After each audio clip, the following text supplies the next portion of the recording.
sounds like it starts abruptly, doesn't it? Probably needs something right before it, like a half step or something. But what I want to ask you is this. So the Shattuck show number 2 was done today. I'm very pleased with this one, I gotta say. You seemed like it. I listened to it. Oh, you did? It's number 2. Yes, and my question is this, it was a mistake for me to make the description essentially a summation of the lesson of the hour. So if you saw the... Well, I think because it's called special, that makes it sound like it's a special episode or something.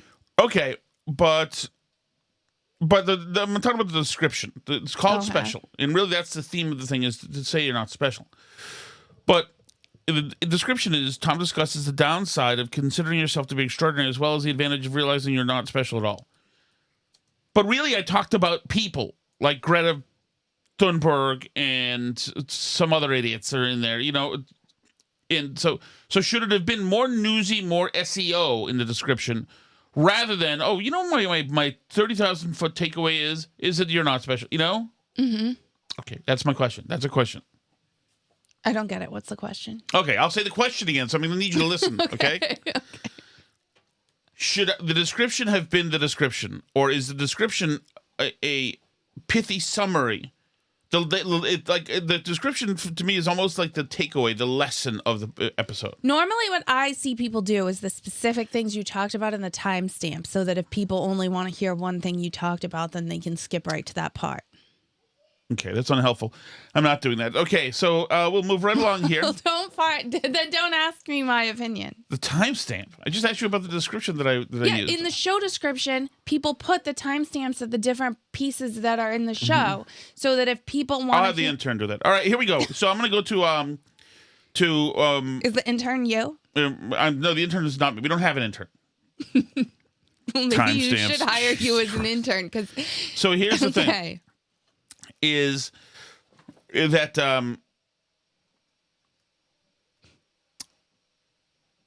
Charlie in the chat says the name should have been "You're Not Special." Yeah, that would have worked too. That would have worked too. Although, you know what I was, Charlie, here's the quicksand I'm in every day. Is the first episode was one word as well, so I thought maybe it'll still be the one word thing. Oh.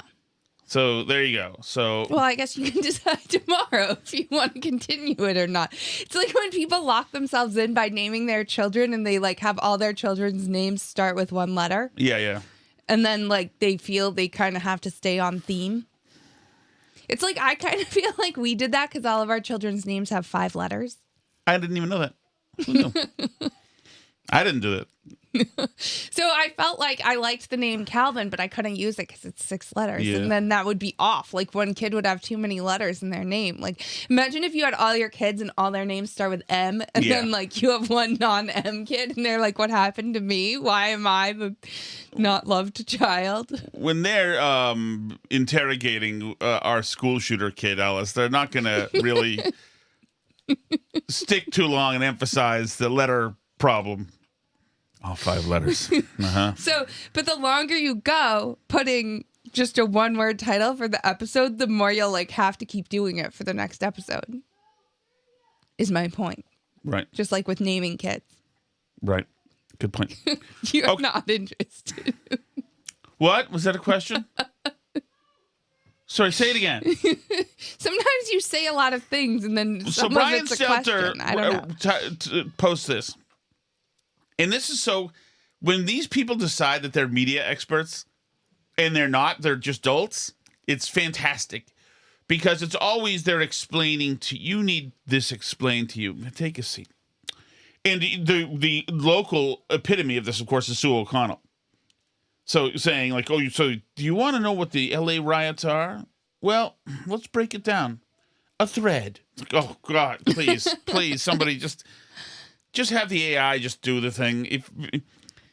Brian Stelter says, offline in real world Los Angeles, most Angelinos. I hate every human being who ever says Angelinos. Any day. I hope you are dead. Anybody who says Angelinos for somebody who lives in L.A., Angelinos, fuck off. Oh. Offline in real world Los Angeles, most Angelinos, and same thing goes for Michiganders. F you. Arkansans. That's okay. Arkansans is okay. It's fine. The other ones, it's like, find us cute Michiganders. Ugh, it's like Cubs fans, Wrigleyville and Lincoln Park people. And I love my Cubbies. Shut up. Ugh. What are Illinois people? I don't know. They don't have one. They don't get to have one. Illinoisans? Yeah, they don't get to have one. And yeah. Offline, Illinois people are Chicagoans. That's what they are. Okay, that's it. That's all of you are. Only thing that matters there is Chicago. So that's what you are. Offline in real world Los Angeles, most Angelinos are having a perfectly normal day. But online, the fires and riots are still raging. Seeking clicks, clout, and chaos. Those are 3 C's if you didn't notice, Alice. Mm-hmm. Well, there's a word for that, right? What is it? Alliteration. Yeah, there you go. He did it because he's a writer. Unvetted social media accounts are preying on fears about where last weekend's clashes will lead. Ellipsis. Everything he said there is like total spam ass, pseudo-intellectual media guy. So just so you know, yes, you're seeing but it's 2024's way of saying 2020's mostly peaceful protests. No, sure, you're seeing videos, but most Angelinos, which shows you I'm down with them, I understand the culture there, are having a perfectly normal day. Well, the news, Brian, is not it is not the areas that aren't on fire. The news is the areas that are on fire. That's the news. I understand that some of Los Angelinos aren't experiencing any fire, but the problem is that Angelinos in other parts of the county are experiencing fire, and now in Chicago as well, and now in New York City it's happening too. So. Well, and this is, I mean, not only is this that, but it's also a play that he's like so important. There's this thing a bunch of reporters do when they want to seem important is they claim a bunch of people are reaching out to them. Oh, always false. Oh my gosh, all my friends in LA are reaching out to me and letting me know that to tell my story, like the city's not really on fire. They're telling me. Everyone I know is in wherever, like they're saying it's the major source. It's remember after the debate, they all went like, all my sources in the Democratic Party are freaking out right now.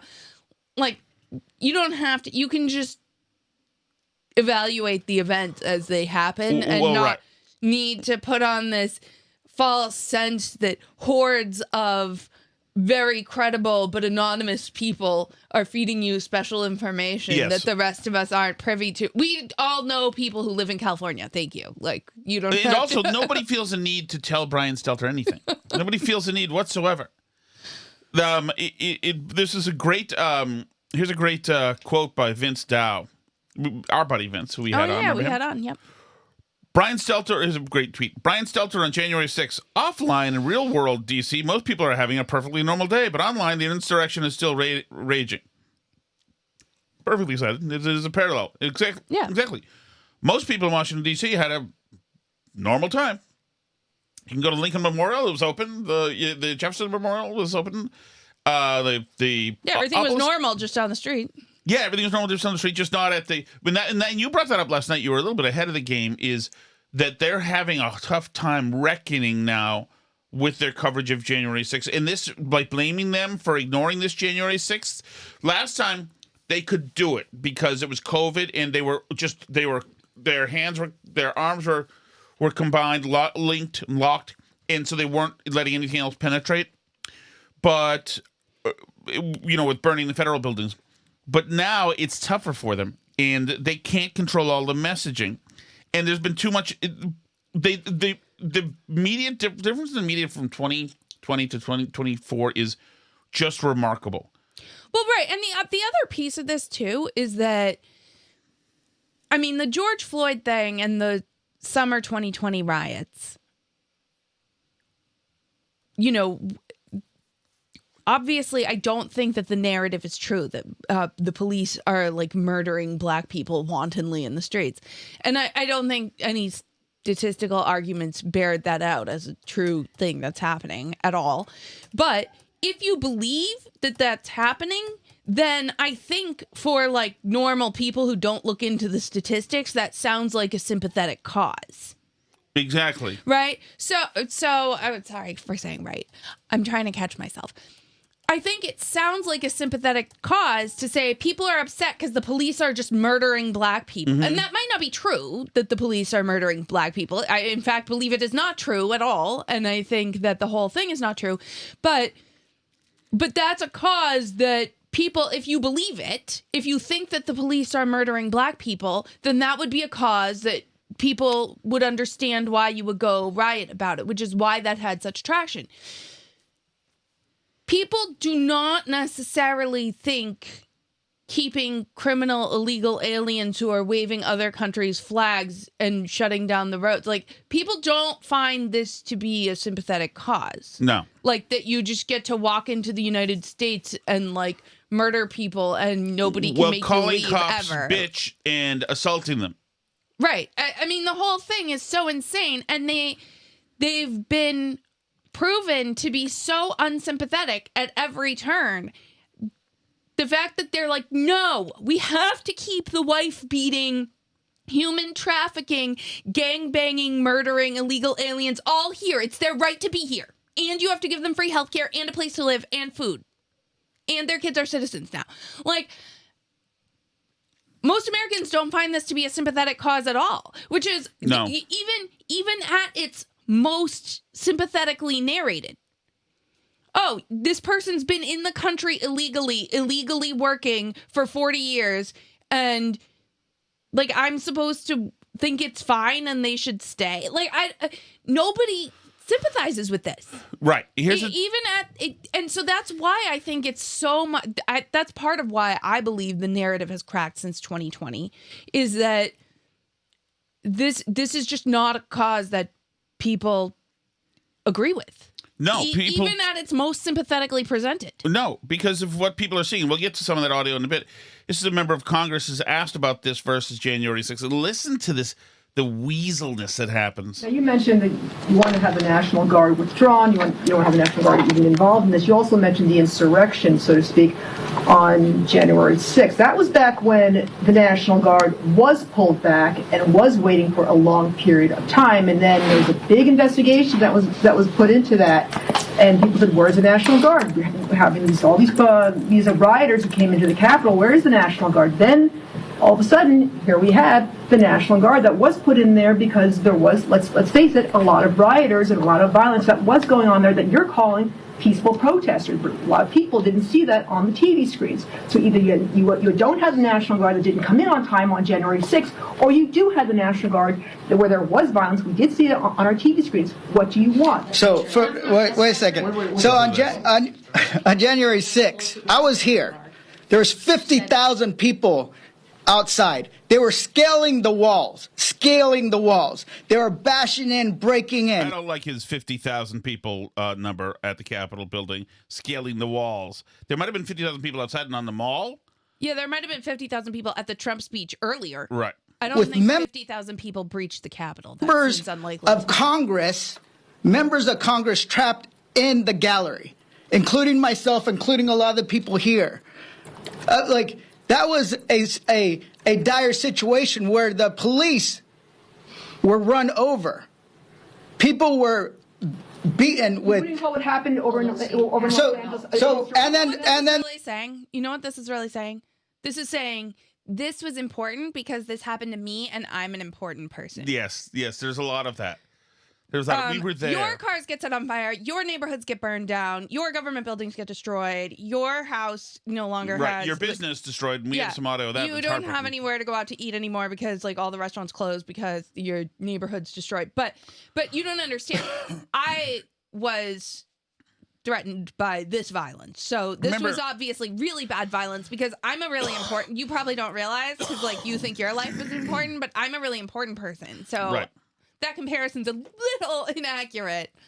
And the difference is Speaker Pelosi asked for help. Very different situation. And here's the thing. Remember that. Speaker Pelosi asked for help. We're going to dig into that in a second. Trump is the one that was actually inciting that. And here's what's also going on. How many police officers have died in L.A.? 0. How many people died on January 6th? 5. How many people their heads were beaten? So once again, it's a little rich for them to count people that they killed. Oh, exactly. We shot you. Yes, but he's conflating police officers. Right. Like, how many police officers have died in L.A.? None. Well, how many people died in January 6th? 5. So that's 5 to none. Police officers. People. I mean, it doesn't matter. Just believe me. In here, at least 1 or 2 or maybe more, right? There was so when people say that Democrats are being not consistent is completely wrong. Next. Now, another thing is that he's saying, when he says, and Pelosi says the same thing. We'll get to here's Pelosi essentially mirroring what he said today. In a bipartisan way, on January 6th, with violence against the Constitution, against the Congress, and against the United States Capitol, we begged the President of the United States to send in the National Guard. He would not do it. Not only would he not do it, when law enforcement people were being harmed, some later died, he would not send it in when an instigation that an insurrection that he incited was causing damage to those assigned to protect the Capitol and the Constitution that day, to accept the results of the Electoral College. So she said law enforcement were harmed who later died. Do you think if we look back and do an audit of all the law enforcement in L.A. who are engaged with these violent insurrectionists, do you think that a year from now some will have died? Yes, I think. Of course they will. Of course they will. Here's Nancy Pelosi on January 6th. Accountability for what was going on there, and we should have. This is ridiculous. You're going to ask me in the middle of the thing when they've already breached the inaugural stuff that should we call the Capitol Police? I mean the National Guard? Why weren't the National Guard there to begin with? They thought that they had sufficient No, resources. there's not a question of how they had. They don't know. They clearly didn't know, and I take responsibility for not having them just prepare for more. We have. Right. And didn't we decide that part of the reason they didn't want the National Guard there was because they were worried Trump was going to try a military coup? Well, using the National Guard? Whatever Bottoms didn't want didn't want it to look like Trump's military was there because anybody who had a gun in the Trump administration was evil. So there you go. Let's see. Okay, so we want to get to some of the action going on. Oh, here's Karen Bass, by the way. They've shut down the 101 freeway again. And once again, it's only going to be a matter of time. And don't come crying. There is nothing more. I'm sorry. Can I just say this else? Mm-hmm. If you go and attack an ICE car and try to shut down the road where the ICE people are, and then the car starts driving, and you say, oh my God, because you're suddenly the victim, you're a waste of life. You seriously are. Especially of the graffiti that is just, Being harmed, some later died. Oh, shit. He would not send it in when Okay, Nancy, hold on.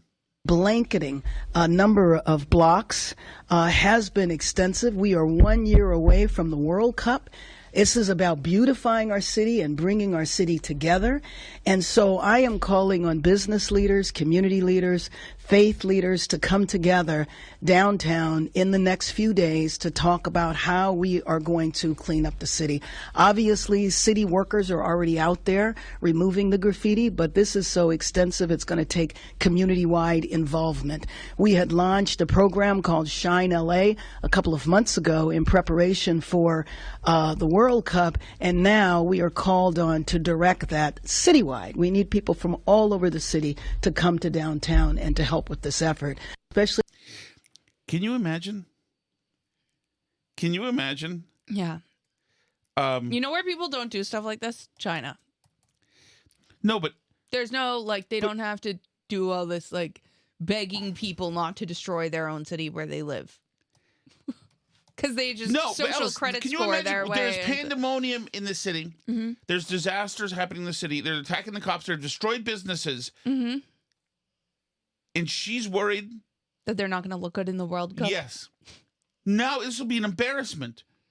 We need everybody to get together and do this job of protecting the infrastructure of the city. It's on you.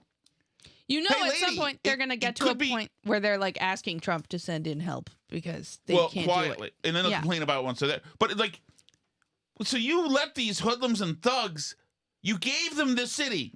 Right. You wouldn't get help so that there's not graffiti to help the World Cup. And now you're angry now. You're offended. And once again, like you were just saying, you know, we were mad because it was the Capitol building and like we work here.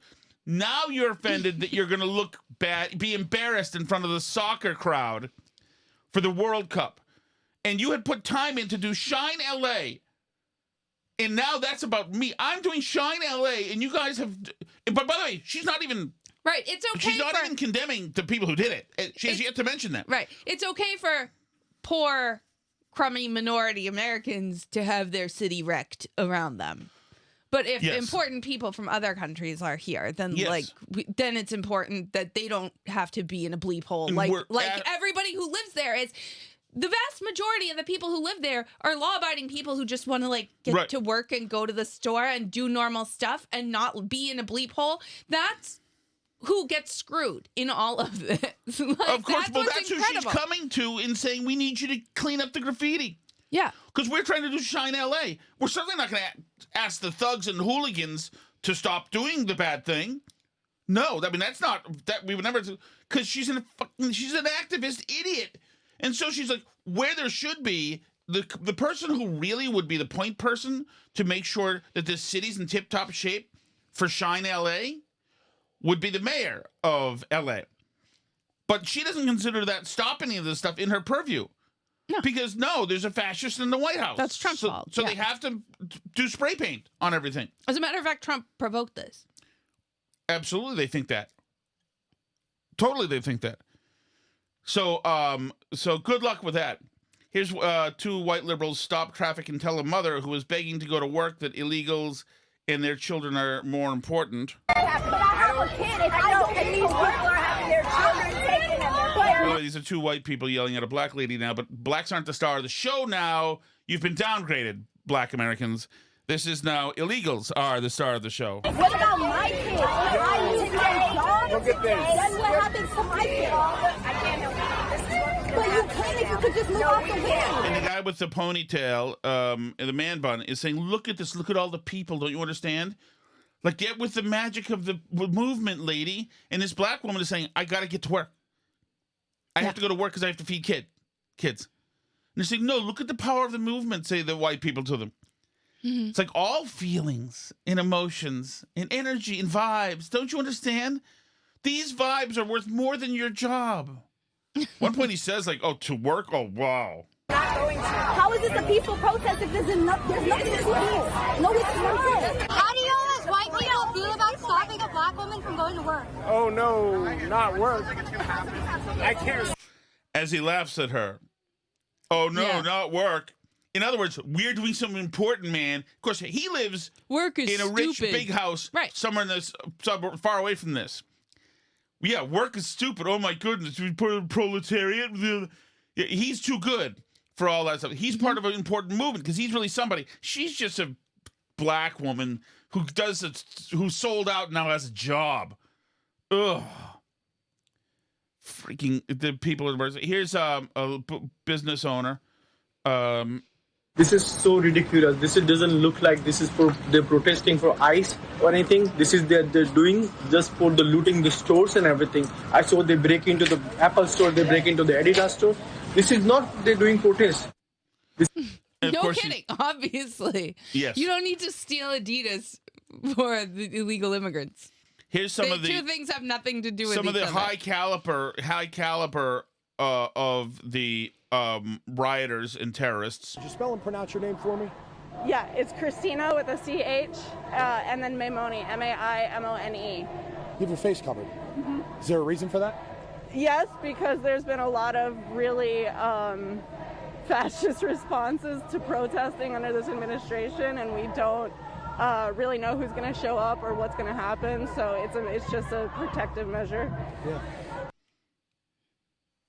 Says Christina Maimone. Who just gave us her Exactly. name. She's fairly attractive, so we'll give her a little leeway there. There's another cop who's funny. Oh, this is a great one. Some dude is yelling at a cop. Mm-hmm. As long as you feel okay, then target the racist, imperialist fucking state. That's all you, man. You know what that even means? Yes, bitch, I'm in college. Explain it to me. Yes, bitch, I'm in college. Uh-huh. Freaking fantastic is that. There's more and more of that. By the way, Simone Biles apologized. Did you saw see that, this? and then Riley Gaines responded to that. Do you want to move on to that? Yeah, just because, I mean, well, we talked about this, but Yeah. it's such a clearly, like, wrong side of history issue. She, like, backed off completely. I could believe in inclusivity. The current system doesn't adequately balance these. We shouldn't be singling people out. I got personal. It was wrong. We shouldn't focus our criticism on kids when they can't help the flawed system that they're in. Right. I mean, it's a PR. It's a PR stunt. But it's interesting, though, that big name celebrities are being forced to apologize on this issue, which would not have happened 5 years ago. No. They would have been absolutely unapologetically. Like, I think it's a mark of how far we've come that, like, an Olympian who's a big name person like that has to apologize on that issue. And clearly she just miscalculated. Yes. Where people were on this issue. She thought it was still, like, you have to kind of almost feel bad for people who have zero personal beliefs and just go with whatever they think they're supposed to believe for things. Because especially when you're on the left in America, it's, like, hard to keep up with what you're supposed to believe and what you're not. And, like, if the public opinion turns on you, then you can't keep up with what's a safe opinion to have. You know, right. If you're used to just trying to protect your celebrity brand and not really have opinions on anything, then it becomes very difficult. Why do you think some people, like, aren't able to make those judgment calls internally on their own? Like, clearly somebody like J.K. Rowling was on the right side of this issue way before a bunch of other people. I mean, because Simone Biles herself has been concentrating on the sport, you know, probably for most of her life, like 23 hours a day. And she's probably surrounded by all liberals. Yeah, absolutely. And she's the marketing and sales meetings that she's in to use her likeness and image and all that stuff are all people who have read the most recent, you know, woke,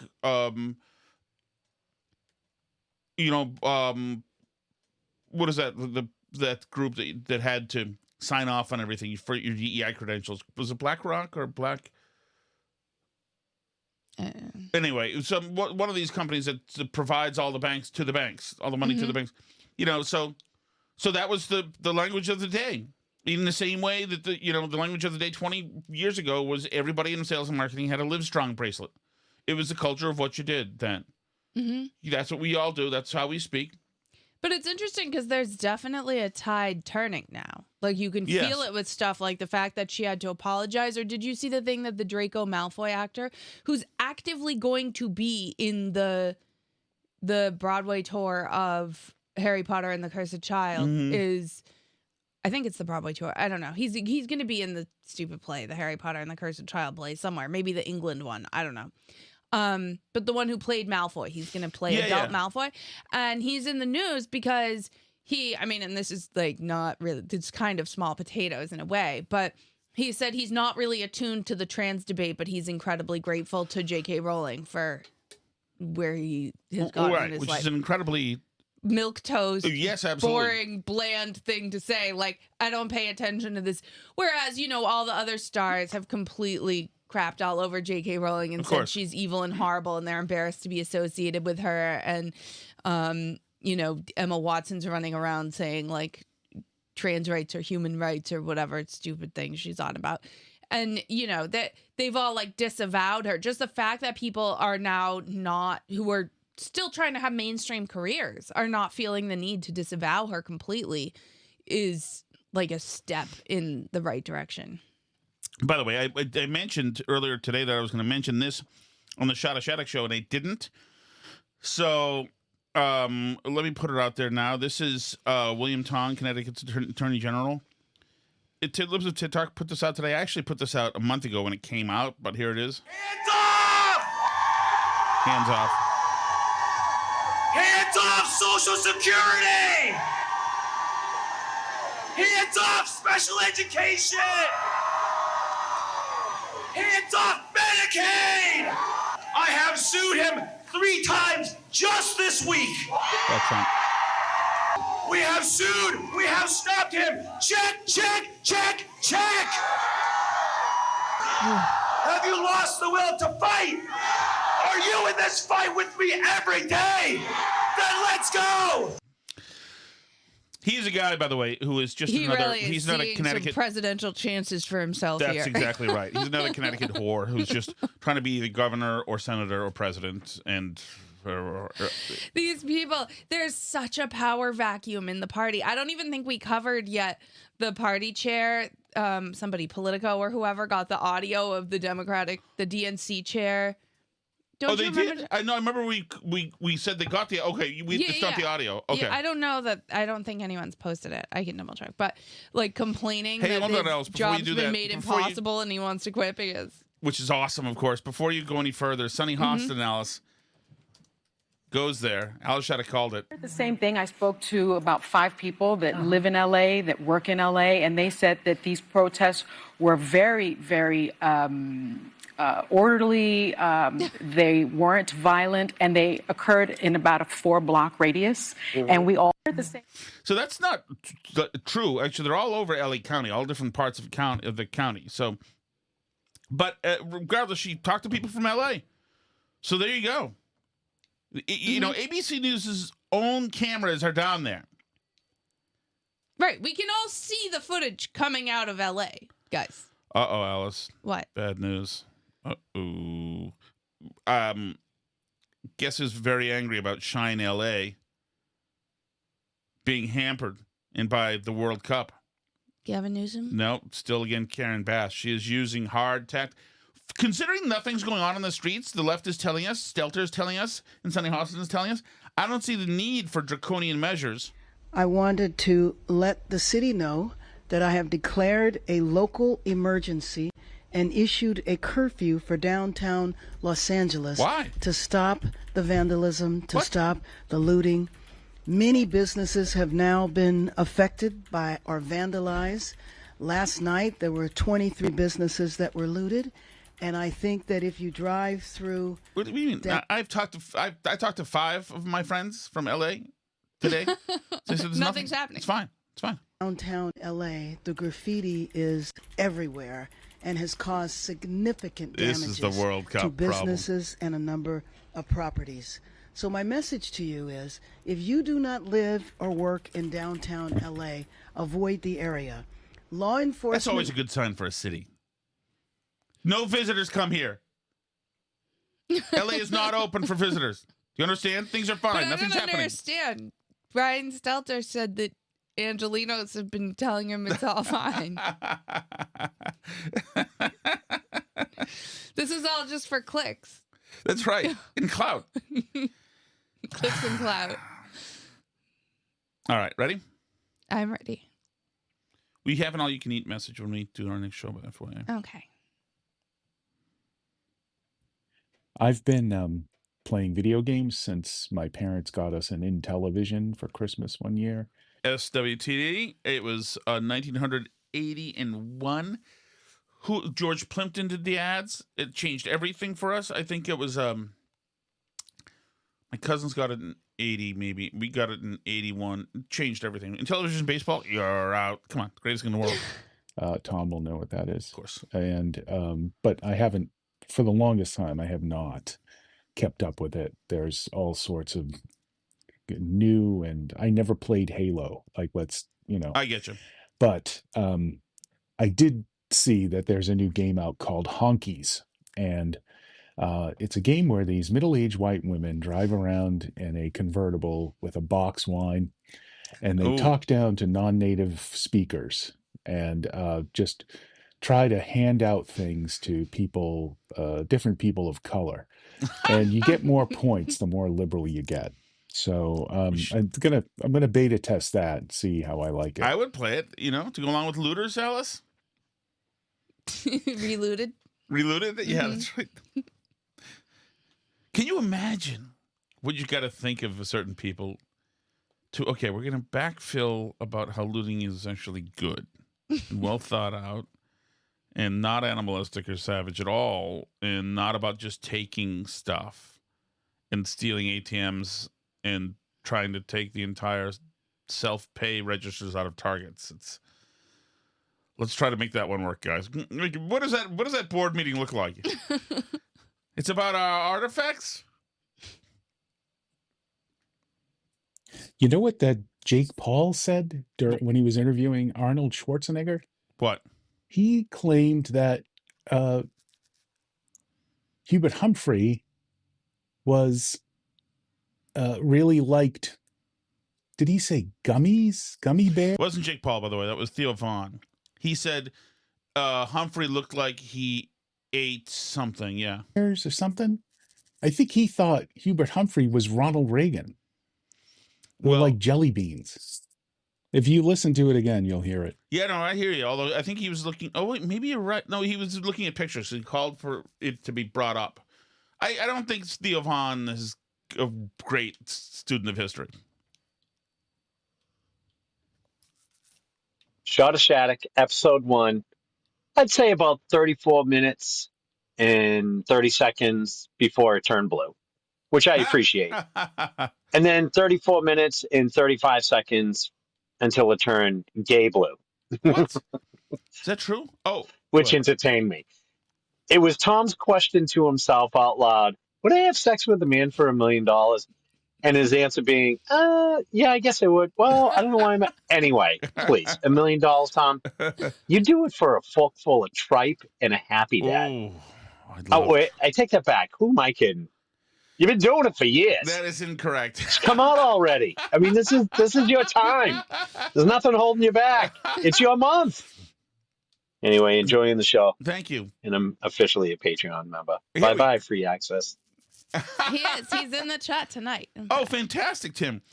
That is incorrect. But I was thinking, since 2 years ago or 3 years ago when I got this new doctor who rapes me when I go there. You haven't been back since then. Yeah, I'm not going back to him because why? Like, I know some people who have doctors, guys my age, who don't do that. So it's like, why is your up me like? So, but I thought about like, it's pain, but at this point in my life, like being, like having the sisters in prison, like use me for that. If it gets me, I'm past being humiliated by it. Oh, you let that guy have sex with you? I'm like, yeah, crap, I'm freaking dead inside. I don't care, whatever. But like knowing what the pain would kind of feel like now. Like, who cares? You know what I mean? No. No. It's like, who cares anybody? I don't have that whatever. I don't find men attractive. That's the problem, and I don't want to touch them. Is the other problem. So I mean, wouldn't be my go-to, but $1 million. I mean, really? If somebody was willing to pay $1 million for this, Alice? I don't think anyone's offering it. What do you mean? I just don't. You saying I'm not attractive? I just don't think they are. I think that's a very high price for anyone. Oh, thank you. Thank you. So it's just the market. It's unrealistic in the market. Hi, I would like to speak to the manager, please, because it is 8:27, now 8:28. Yep. Still no podcast. Yes. I don't steal $10 from my kids every month now to be a paying customer to not have the podcast when they want to hear it. I know. Let's go, Shattuck. Get on the stick here. Chop, chop. Here we try. I don't mean that kind of stick either. I understand. By the way, what are we doing tomorrow? Oh crap! Oh crap. We're both out of the house from 5 o'clock to 9 o'clock. Well, I'm out of the house even longer than that. Do you try and do one by yourself earlier? I guess I do. Yeah, 2 solos. I'll have to get a... Yeah. Oh, I forgot about that. I'll have to figure it out.